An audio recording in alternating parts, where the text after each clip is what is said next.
My wife Clara has known me for 12 years as Marcus Hale, the boring contractor who argues about paint colors and organizes the garage for fun. That image suits me. It keeps people relaxed. It hides who I used to be. Captain Marcus Hale, United States Marine Corps, Force Recon. I learned to live unseen, to read a room in seconds, and to do ugly jobs without talking about them later. Clara never saw the scars. She never asked why I always sat with my back to the wall. She preferred the simple version of me, the khaki-wearing guy with a reliable truck and a quiet life. I let her believe it, because I wanted to believe it too. I wanted normal. Her father, Victor Rowe, runs an import-export empire that smells like midnight meetings and men named Dimitri. The first time I met him, I spotted the telltale habits, the way he angles for exits, the careful handshake, the scars he pretends are from kitchen accidents. His dinner parties felt like auditions for a grand jury. Half the room looked wired. The other half looked indicted. I smiled, nodded, took the whiskey, and played along as the harmless son-in-law. Meanwhile, I paid attention. You'd be amazed what people brag about when they think you're boring. Month after month, Victor tried to recruit me. It's just logistics, he'd say. You move materials. I move materials. I kept declining with a humble smile. All the while, I kept mental notes, names, places, routes, habits.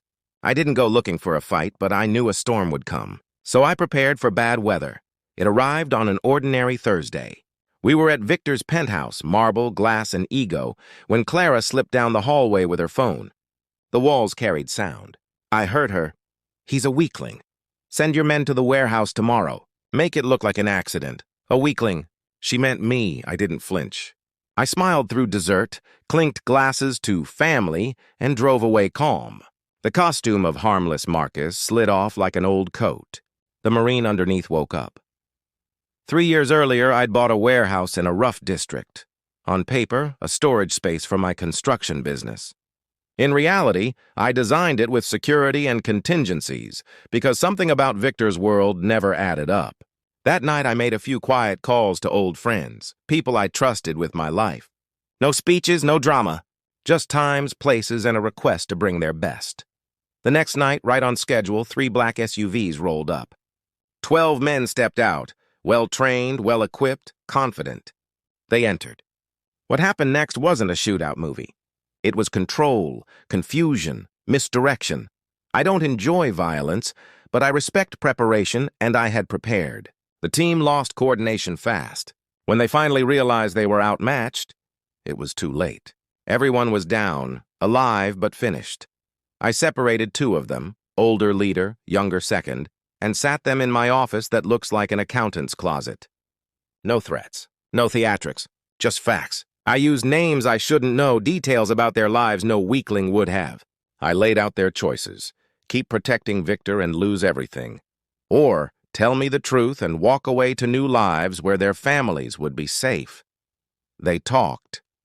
For 2 hours, they poured out names, places, routes, and worst of all, how deep Clara's part went. Our meet-cute at a coffee shop? Staged. The blank spaces in her stories? Designed. The job that night? Sold to them as a quick cleanup of a greedy son-in-law.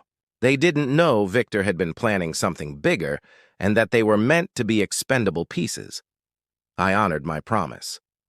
I set the escape in motion for those 2 and their families. Then I opened the file I'd been building for years. See, being boring is camouflage. And camouflage buys time. I used that time to place people where it mattered. A security chief who secretly documented everything, an insurance investigator who followed the money, a private security owner I introduced to Victor who mapped the operation from the inside, a tech specialist who quietly mirrored the digital records, and an old comrade Victor tried to hire who fed me warnings instead. Thread by thread, we built a web around Victor's web. When the case was airtight, dates, accounts, recordings, manifests. I reached out to the one federal contact I trusted, Assistant Director Jennifer Walsh. Years ago, we'd worked together. I knew she couldn't be bought. I passed her the drive, 3 years of quiet work, and let her see for herself. She didn't need convincing. Raids hit within 48 hours. Warehouses, offices, safe houses, doors opening everywhere at once. Victor's network folded fast. Some ran, some turned. Enough stayed to talk. The case didn't need me to grandstand. The evidence spoke. Clara came home a few days later, suitcase in hand, face set for one last performance. She told me it was over, that whatever game I thought I was playing ended that day. I let her talk. When she reached for her purse, I moved. Old habits. 11 seconds later, the cuffs were on. Zip ties, simple, efficient, and the front door burst open as federal agents flowed into the house. My assistant of 5 years flashed an FBI badge. That earned Clara's only honest expression in 12 years. Shock. The mask dropped. For once she saw me. Trials followed. Victor and Clara both got life. In the hallway outside the courtroom, she said others would come, that her handlers never leave loose ends. I told her to pack a lunch. I've been underestimated before. It's never ended well for the other side. 6 months later, Marcus Hale disappeared. Paperwork closed. Company sold. A quiet move west. New ID, new town, new routine. People know me now as Roland Caney, the friendly builder who hikes on weekends and brings chili to potlucks. They wave when I drive by. They think I'm steady, ordinary, harmless. I let them. My cabin looks simple from the road. Inside, it's thoughtful. Good lines of sight, strong doors, a few backups no one needs to know about. I walk the tree line at dusk, check the locks without seeming to. Old habits aren't a prison if you hold the key. Sometimes, on clear nights, I make coffee and sit on the porch. I think about the version of my life that might have been. No secrets, no masks. Me telling Clara the truth on day one and seeing whether love survives it. Maybe it would have. Maybe she never had that choice. Maybe neither of us did. What I know is this. Being underestimated isn't an insult. It's an advantage. It lets you watch and wait. It gives you time to prepare. People search for monsters in shadows and miss the quiet man in khakis holding the door.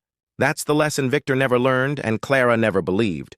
If her handlers ever come, they'll learn it the same way Victor did. Slowly at first, then all at once. Until then, I stack firewood, fix fences, and keep my head down. I shake hands at the hardware store, debate paint chips, and remember that calm is a choice you train for. I'm the guy you don't notice at the checkout line. The one who smiles, pays cash, and leaves without a story to tell. That's the point, because ordinary is the best cover in the world. And I wear it well. Thanks for watching. PL's like and subscribe.